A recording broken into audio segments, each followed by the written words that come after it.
Merit to Mastery, Creating a Culture of Success was presented at the Florida Music Educators Association Conference in January of 2026. A more appropriate title would also include Through Small Steps of Approximation Over a Long Period of Time. This is something my college band director, Dr. Bobby Adams at Stetson University, would say often, and it's something I have taken to heart over the past 18 years of my career.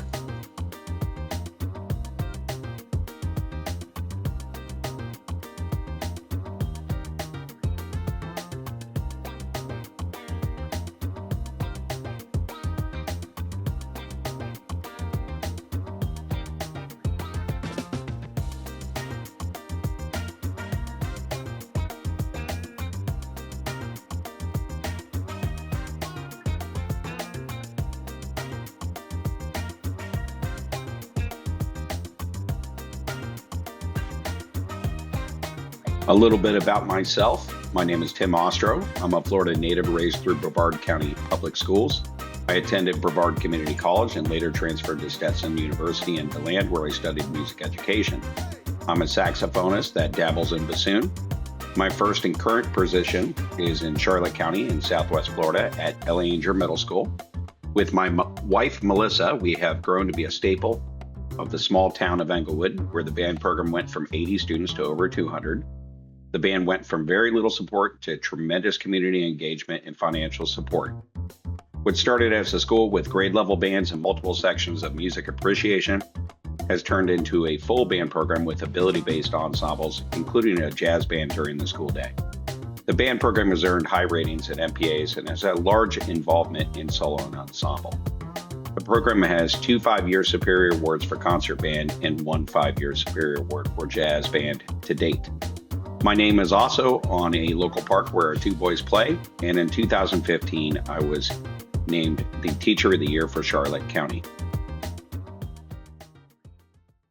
So in middle school, I joined the middle school band. I picked alto sax in the middle school band. Very quickly found out that music is not in my blood. Like my relatives, my father, they weren't good at music because it's in their DNA. They just had mean parents that made them practice a lot, you know? They're like, practice till your fingers bleed, you know? Like that kind of... I didn't have that. I had a very sweet Hungarian mom, so I'd be in the trailer park just on my sax, just like, ho, ho, ho, ho, ho, ho, ho, ho, ho,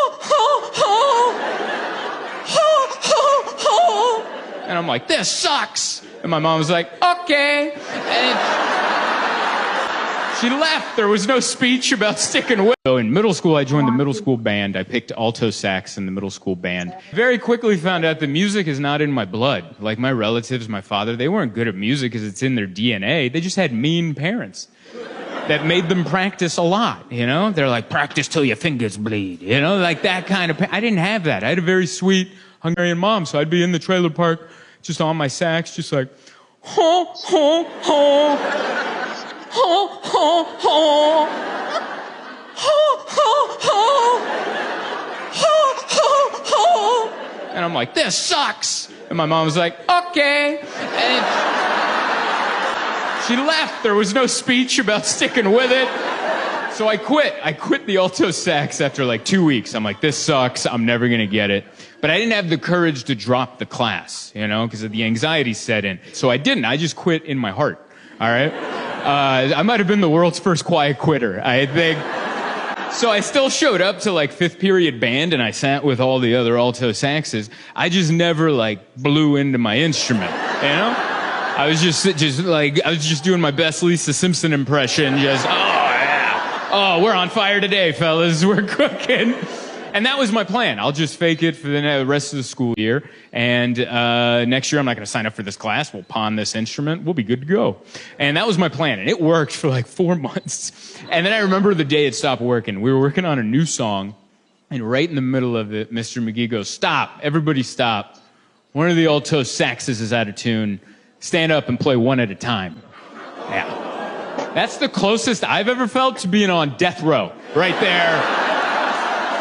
And I had to sit there, and each kid had to stand up. First kid, doo-doo, diddle-a-doo-doo. Next kid, doo-doo, diddle-a-doo-doo. And I'm just watching it come down. And I'm like, oh my God. I was over there like trying to relearn music. I was like, That's an A. Oh my God. They put a line through it? What does that mean?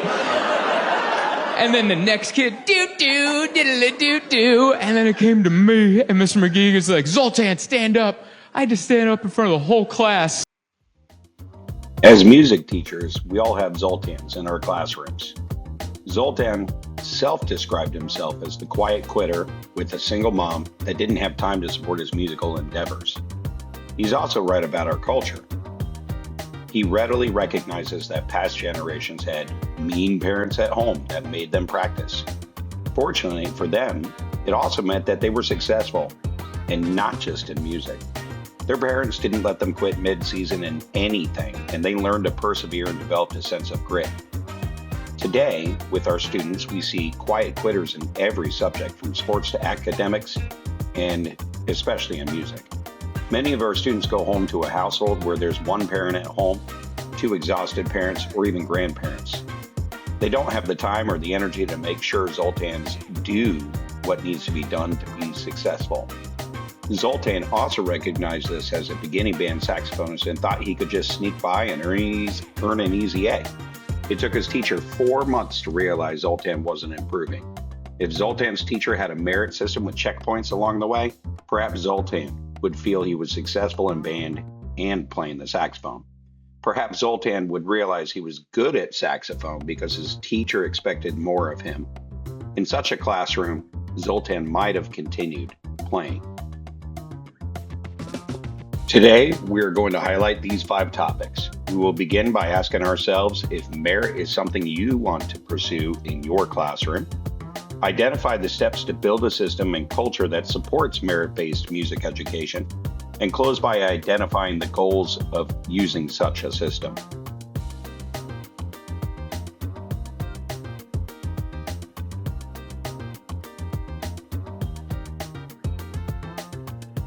Let's begin by asking, why should we try a merit system in our classroom?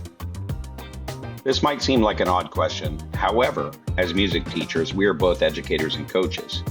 In middle school, we tend to lean more towards being an educator since we start a student on an instrument from scratch. And by the end of 8th grade, we are more of a coach, hopefully conducting more mature musicians that are capable of expressive communication within an ensemble. By adopting a merit system, we facilitate the needs of both an educator by tracking individual student performance and the needs of a coach by working towards the betterment of the team. Fortunately, if we adopt a merit system, we can recognize our students' achievements through demonstration. We see this in academics with things like science fair, the spelling bee, AR reading programs. We see it in sports, with students winning trophies and being recognized and sometimes even celebrated by their entire community. We also see it in the workforce as employees are recognized as the Employee of the Month. Merit also acts as evidence of effort. You cannot win the spelling bee, dominate the soccer tournament, or earn Employee of the Month without added effort. We show appreciation for evidence and effort through our merit systems, and it shows that they are valued. Merit also implies that we have fairness in evaluation. There's an audience for the spelling bee and the soccer tournament. We witness and we celebrate successes. A good system will be less subjective and more objective. A student that earns first chair in an ensemble should be first chair because everyone knows that they are first chair, not just because the music director picked them on a whim. Most importantly, having a merit system shows our character and virtue. Aristotle's virtue ethic states that it's not just what you do, but it is who you are. Someone that is good at sports identifies themselves as an athlete. Our young musicians do the same. In a merit system, there's 2 basic types of motivation. This includes extrinsic and intrinsic motivation.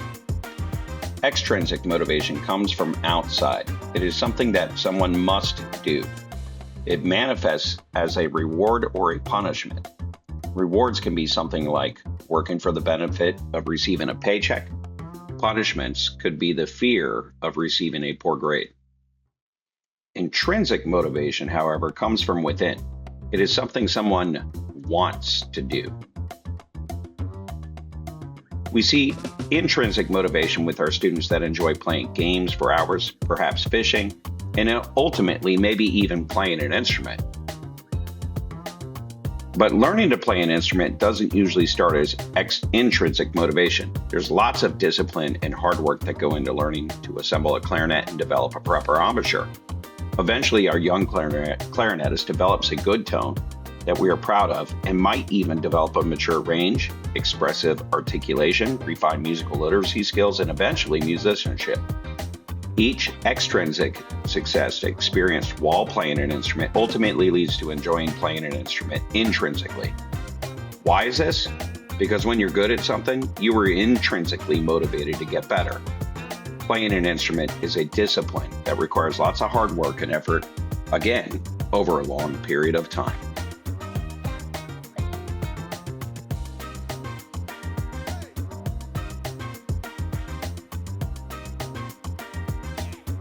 Let's now look at some potential steps you might take to developing your own merit system. Personally, I begin by identifying curriculum goals. I type my goals onto a single sheet of paper and include timelines for completion, like the one pictured here. I then do this for every class prep that I teach. These are included in the band handbook for students and parents, but it's really for me to see if I have met my goals with my students. These goals should be what is known as SMART goals. This means that each goal is specific and measurable, likely used for a grading or a pass-off system. It's also achievable with the constraints of the time and resources that you have. The goal should be relevant to broader goals, maybe leading to concerts or assessments like MPAs. And the goal should be time-bound with clear deadlines. Be able to do something by a specific date. There should be a policy for makeups, especially in a performance-based classroom. For me, students usually have 2 attempts at a pass-off, and then they receive 1 final attempt before grades are due at the end of the quarter. I like to teach my students to practice until they can't get it wrong so that they get it right the first time. Nobody wants to hear them practice in front of you. Fortunately, if an assessment didn't go as planned, I will also put a timer on the screen and allow students to play for me or even a section leader in the older bands. Personally, with large class sizes of 40 or more, I also recommend bi-weekly goals. You will see examples of this in the slides to follow. Finally, in a performance-based classroom where we are trying to build consistency, we need to adopt a spiraling curriculum. For me, this means that every returning ensemble will review everything in the method book beginning on page 1. What takes a beginning band an entire year to complete will hopefully take 2 weeks for an advanced band and 4 weeks for an intermediate band. You also might have some new students who transferred to your school, so this would be especially helpful. We should also take note that even core classes review, especially after a long summer. Now that we have identified our curriculum goals, it's time to assign merit. Many music programs do things like zip ties attached to binders or instrument case handles. Some programs might use wall charts and have students sign a colored sheet of paper when they earn a certain level.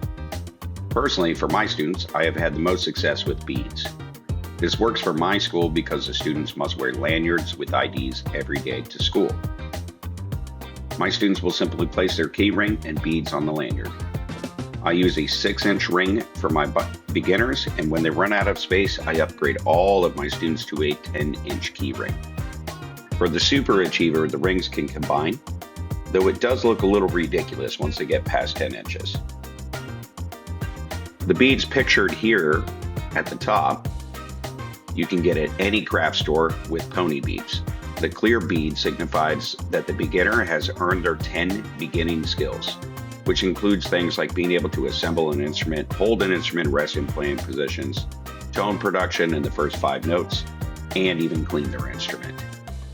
The white through black pony beads aligns with the warm-ups, which we will see on the slides to follow. The gold bead signifies that the student can play 7 major scales on their primary octave. The star bead tells me that they can play their 2-octave all-state scales in under 2 minutes. The 8-ball bead tells me that they can play a 2-octave F chromatic, as in black and white, scale, which works for every instrument except oboe and tenor sax. Pictured in the bottom right is a beginner bead chain at the end of the first semester. This student has earned up to orange and can play melody practice 1. This student has also earned some special beads, including a fundraiser bead and a turkey leg bead.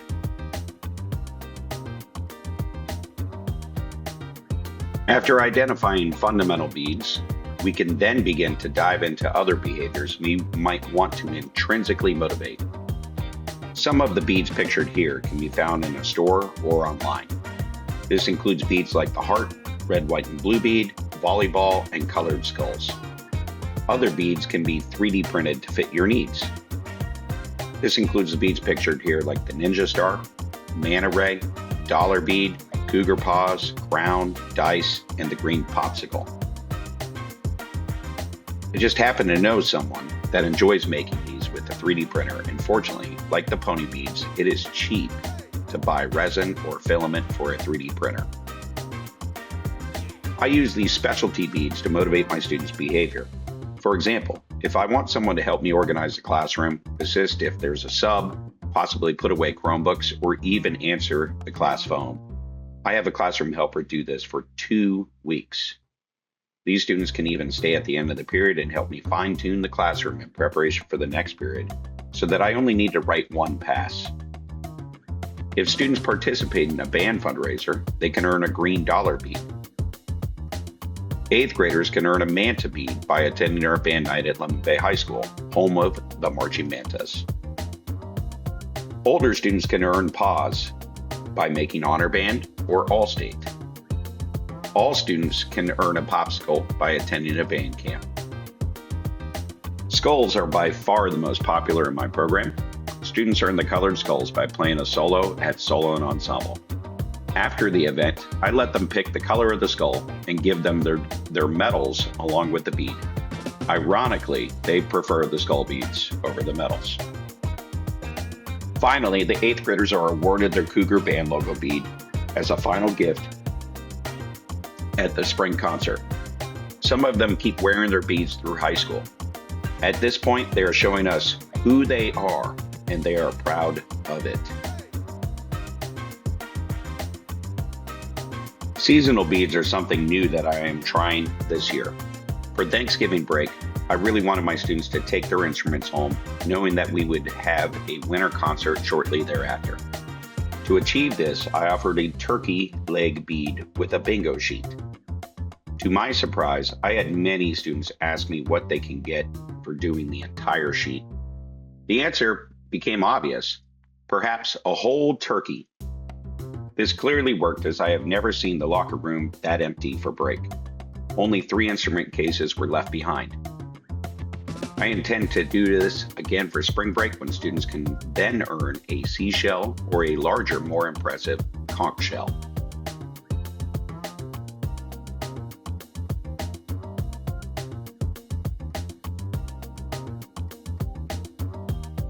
Now that we have identified a curriculum and assigned our merit system, let's look at some assessment strategies in the band room. This is what my lesson plans look like. I use a program called classroomscreen.com. This is displayed through my laptop on an 88-inch flat screen mounted to the wall behind me and above my head. In this lesson, we are looking at a beginning band lesson plan for week 3 and 4 of quarter 2. For this assessment, we're going to look at how I assess a warm-up. The bullseye symbols are assessments for specific lines in the warm-up. My students know them as pass-offs and bead tests. For this lesson, I want my students to connect their notes in one breath using previously earned skills, which includes playing their first 5 notes in warm-up 1 and showing me they can properly articulate, which they learned in warm-up 2. The yellow and blue sections that are highlighted here are what I call pass-offs. They are simple prerequisite checks to make sure that the students have earned the skills and comprehension before they are permitted to take the bead test, which would be the entire page. Notice that line 1 and 2 has students performing steps connecting their first 5 notes. Line 7 has students connecting 5 half notes in one breath, and we've added 2 more notes that they learned on lines 3 and 5.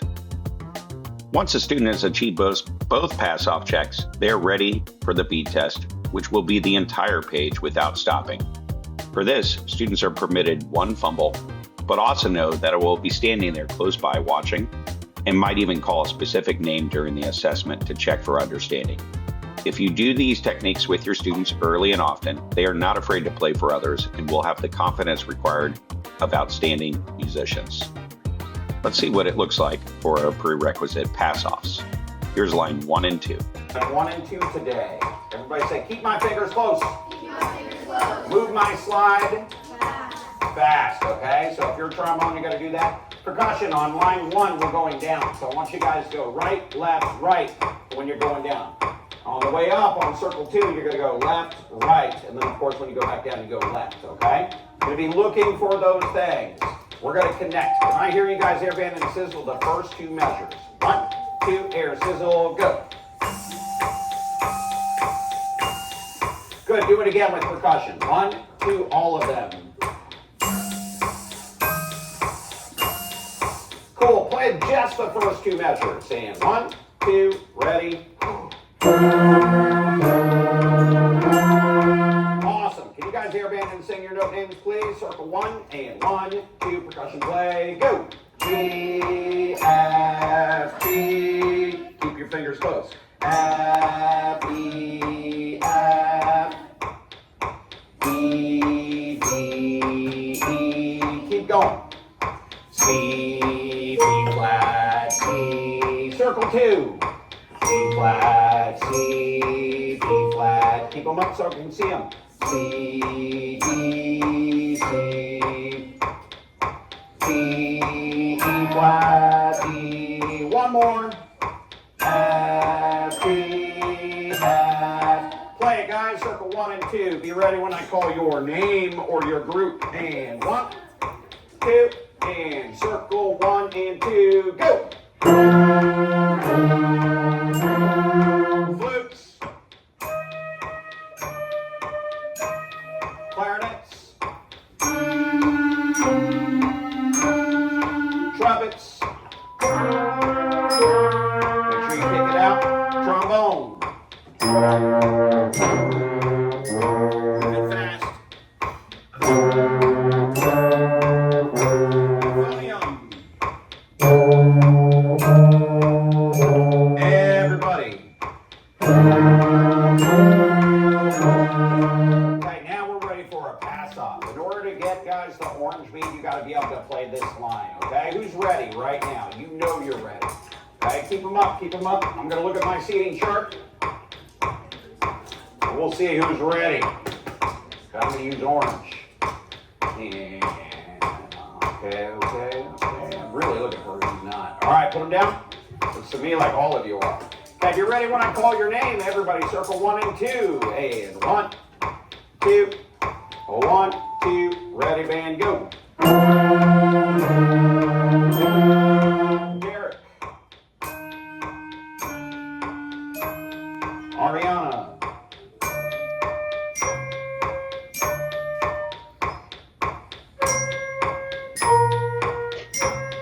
William. Mason. Keep going, Mason. Linda E. Okay, very good. Band resting position. Okay, today I got quite a few of you guys. I'm going to want you to go again. Do you know what happened there? Yeah, you just got it. Went on the wrong note. You'll get it next time, okay? Practice until you can't what, band? So that you get it right the first time. There you go. Okay, so that was a prerequisite. Let's see what our bead test for mastery looks like. Not bad, guys. Who's ready for the bead test? I'm looking for confidence. Who's ready? Who's ready? All right, let's go bones today. Trombone and euphonium. How about all low brass, okay? So you guys are going to play the whole track plus drummers. Band, what are the rest of us doing? Air banding. Here we go. Let's put a cool track on. Here we go. And 1, 2, just low brass. 1, 2, everybody else air.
okay? Following people, please stand up.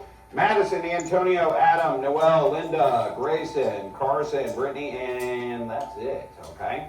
You'll get it next time just on circle 8, right? So just circle that one, I'll hit that with you later, okay? Not bad, guys. Everybody shuffle. Here's your bead. Here's your bead. Please note that percussion also played the entire time. Never let a percussionist be alone by themselves. They should always play. In both videos, you might have noticed a clipboard in my hand. On that clipboard was this seating chart, which could be made for free at bgreco.net. I then use highlighters to easily see if my students have achieved their pass-offs and bead tests. If a student is missing a pass-off, I usually give them a chance to fix it every day until they are ready for the bead test. As you can see, I teach to mastery. Fortunately, these grades are easily translated into the gradebook as 100% or not received. Fortunately for our aspiring young musicians, performance assessments are only 30% of the gradebook. I call this next strategy band baseball. This can be used successfully for assessing melody. In this lesson, we are looking at beginning band lesson plan for week 5 and 6 of quarter 2.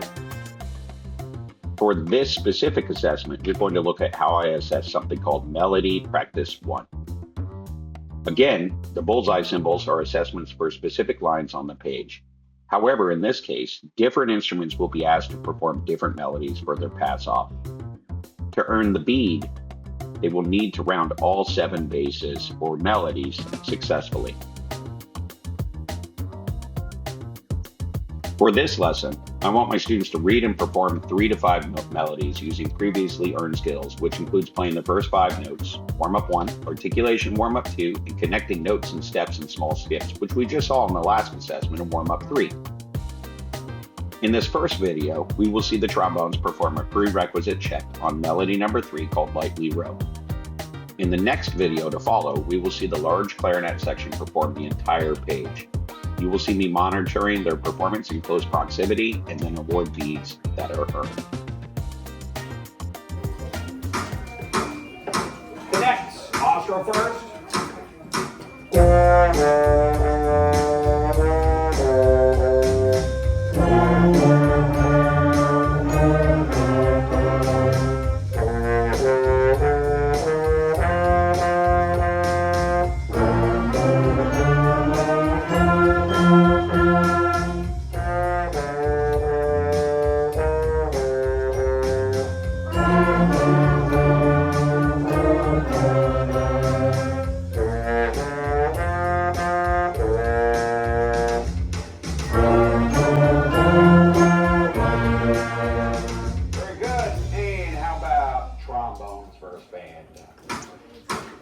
All right, beat me bones, and ready.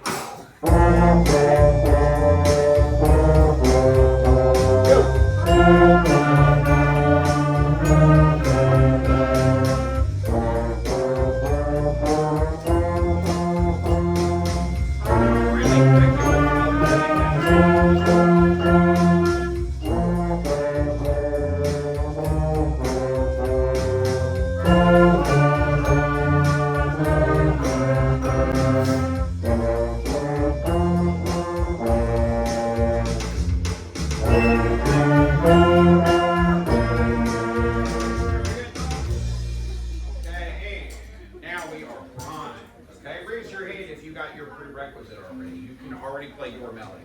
Raise your hand if you could already play your melody. Who's ready for a bead then? I'd like to note for the record, I do not play trombone. I'm a saxophonist. All right, let's see how the clarinets are doing here. They're going to do the mastery bead test. Okay, band, we're going to attempt a bead test on melody practice 1. You guys have 7 melodies that you need to be able to play without stopping. There's going to be 2 measures of rest in between each one on your recording, right? Now, you all got your prerequisites, so clarinets, which one did you have to play? Yeah, which one? Go tell Aunt Rhodey. So you all got that, so you're ready, and you've been working on the other one, so it should be good. If you miss one, I'm going to come around and I'm going to circle it on your page, okay? You can always make that up when I give you guys some class time, okay? Here we go, band. Sitting up tall. Clarinets are playing. Everybody else is doing what? Air banding. Don't make me catch you doing something else. Percussion, you are engaged. Here we go. Here's number one, hot dog buns. Clarinets, go.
People stand up, please.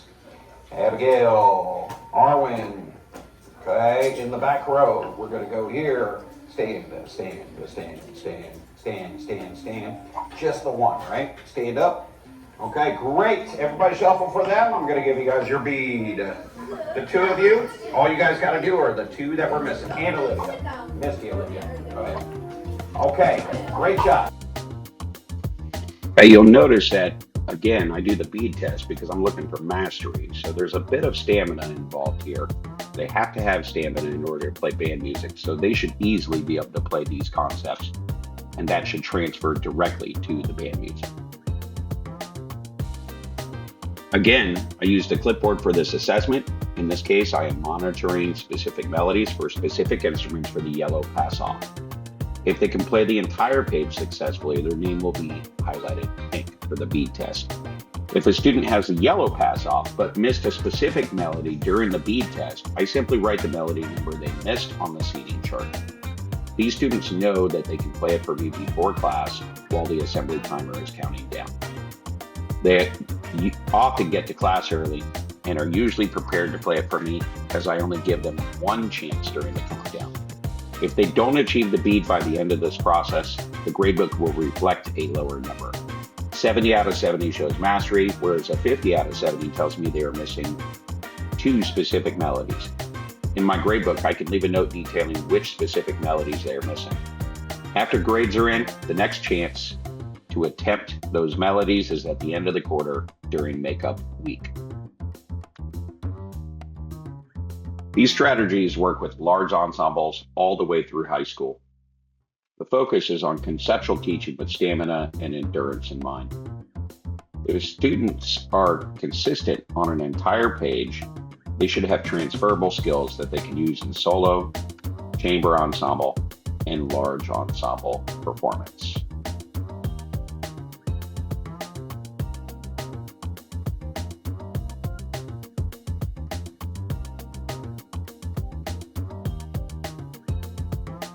For this strategy, we will identify assessment of scales.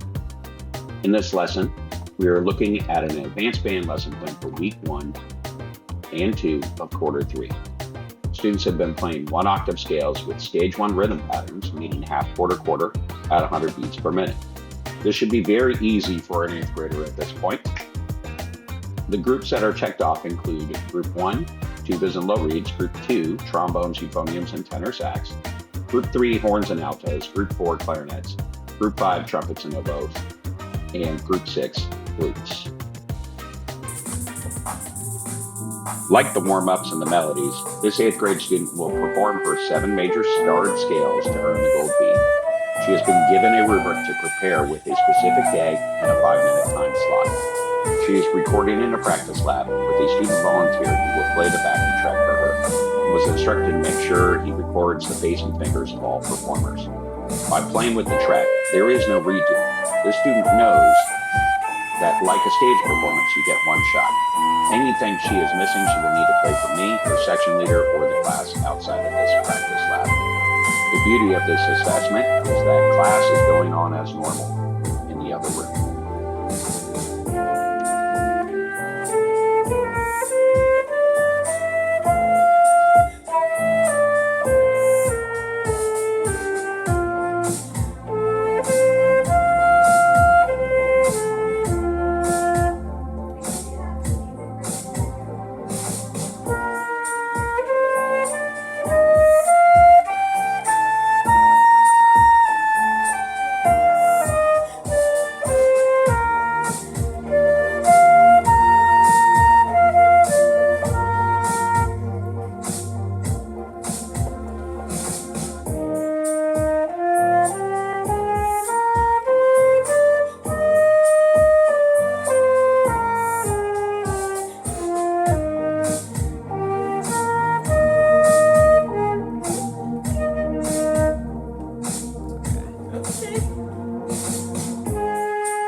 Alright, you can play your F chromatic.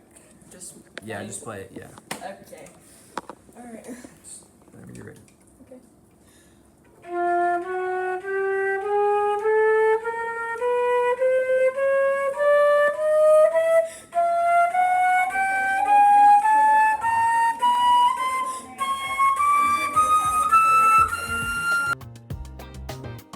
Let's look at the rubric the student brought into the lab with her. This was turned in just prior to her recording. Using a pencil, she circled how she thought she was going to do on her stage 1 scales test. After reviewing the video, I returned the rubric back to her with my blue highlighted scores and my notes about her right thumb. She will need to redo her E-flat major scale, but was prepared to play everything else and got it right the first time. She scored a 17 out of 16, something easy to mark in the grade book. And she got my feedback, but she also got her own feedback, and she knows what she needs to improve.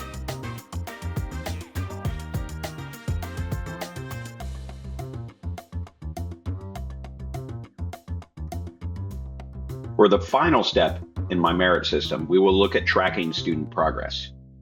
For my program, When I started teaching here 18 years ago, we had grade level bands. Fortunately, by having a clearly defined curriculum in tandem with a merit-based system, I now have ability-based ensembles with the full support of my students, parents, and administrators. Consequently, the program also drastically grew from 80 students to a consistent 200 or more per year. In my band handbook is this statement about ensemble placement. It states that student progress is tracked for all 3 years of middle school band, and that placement on a specific instrument or in a specific ensemble is based on what a student wants to play, but also how they perform. In other words, merit. At this point in my career, I am fortunate enough to have a large instrument inventory. Therefore, I can advertise to the 5th grade students and their parents that their child can try band at no cost for a semester and then decide if they want to continue for semester 2. This is a special situation that my administration has agreed to since my numbers and retention are both high. At the beginning of the year, during a 3-week show and tell, students use Jupiter instrument test kits to audition on their top 3 choices. At the conclusion of this process, we field a team that includes our core or starter instruments, including the flute, clarinet, trumpet, trombone, euphonium for our shorter arms, and percussion. After the winter concert in December, students complete a retention form and also tell me if they are interested in a pathway or special teams instrument. This includes the instruments on the bottom row. I then identify students for French horn and tuba for semester 2. And I give them all the same music that they played during semester 1, but now for their pathway instrument. They also get a French horn or a tuba to take home over winter break and should be able to play the music as a quick review. If they cannot, when we return, they go back to their core instruments and understand this prior to break. This year, I successfully moved 5 of the 8 euphonium players to tuba and 2 of 15 trumpet players to horn. Double reeds and sax, for them, these students become doublers. That means that a flute or a clarinetist will play in band 3 on their core instrument and learn sax or a double reed in band 2. By 8th grade, they sometimes switch entirely to one instrument. The sax has usually become the sax line in our jazz band. As percussion is a very popular instrument in my community and at my school, we have a 7th and 8th grade percussion ensemble class. Any student can join this class and join our percussionists, as they don't need to form an embouchure and will quickly develop their hands and technique in the focused and small class size of 22 or less. For jazz band, I simply look for hard workers on core instruments. I will select one student for each rhythm section instrument who will play as a JV or junior varsity rhythm section player, and they will be mentored by our varsity 8th grade players. Students know that I am tracking their progress over the year, and they can see their bead charts in Google Classroom labeled with student IDs. More on that on the next slide. This is a bead tracking chart for beginning band, or band 1. The students are organized by color and student IDs on the left. The beads that I am assessing are at the top, and they are a darker green. In this band, we can see the 4 purple flute players progress over the year from left to right. Missing items are highlighted yellow and will be reassessed next year during review, but only for those students. We can also see total scores on the far right with group averages. With this data, at the end of each semester, I can recognize outstanding individuals and sections. I also know if there is a section not keeping up with the curriculum or a section that needs to be prominently featured at the next concert. To make this chart, I simply used Excel. As the years progress, I simply move the students from one chart to the next, allowing me to keep previous data. You will notice this chart is larger since it is for band 2 or intermediate band. It is a larger ensemble and they have completed more beats. You should also note that there is less highlighted yellow items missing on the left side, as that was covered in review, and students that were missing it likely made it up at this point. We will see the same thing with band 3 on the next slide. Also note that the group averages are larger, and I am now tracking their scales on the far right. These students in Band 2 have chair placements with section leaders. For the top band, or Band 3, the chart is even larger as it covers the entire curriculum and all attainable beads. Some of the items are what I call stackable, in that they can be earned multiple times. This includes points for things like participating in fundraisers or playing a variety of solos over the years at solo and ensemble. Again, you will also notice that the students have higher scores and many are excelling at this point. They are doing things that are not required, like honor bands, all-state, playing solo and ensemble chamber groups, or even earning the higher levels in Ingenious. They are motivated at this point intrinsically, and our role now goes from being a teacher to more of a coach. At the end of the year, after the spring concert is over, it is time to clean our instruments and assess where we are as individuals. To do this, students will then complete a retention form and tell me if they want to continue with band next year or not. We literally do this the day after the spring concert. At this time, if they select yes, they will have other options. Some might want to try a pathway instrument like a double reed, saxophone, or a rhythm section instrument. I quickly realized that the one jazz band class that I have is a very, very popular class, and I need to be able to justify placement. With these charts, I can be objective and select the right students to fill the ensemble. In this chart, which the students can also view in Google Classroom, they can see what percentage of the curriculum a 6th grader and a 7th grader completed this year, or in other words, returning students. The total percentage is also adjusted this particular year because my county had a truancy problem. I was not going to put someone in jazz band if they cannot show up to school. By using this objective data, it is easy to see who should play saxophone next year.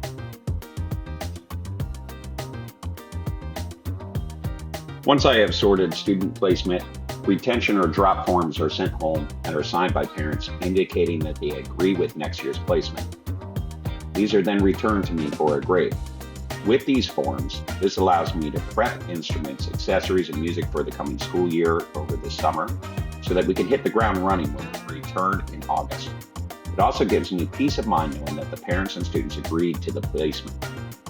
When I give my class list to the front office staff for scheduling, I will clip the signed parent forms to them.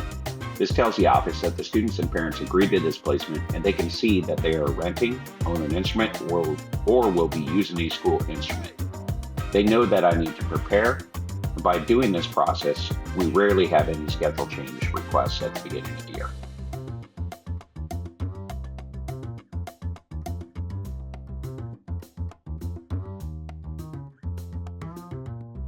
In conclusion, having a merit system will help you create a culture where success is not relegated to those simply with talent, but rather everyone that puts forth effort will be successful in their own right. As stated in Aristotle's virtue ethics, our passions become our group and individual identity. It is who we are. Using a merit system in a music classroom will teach students to be better people.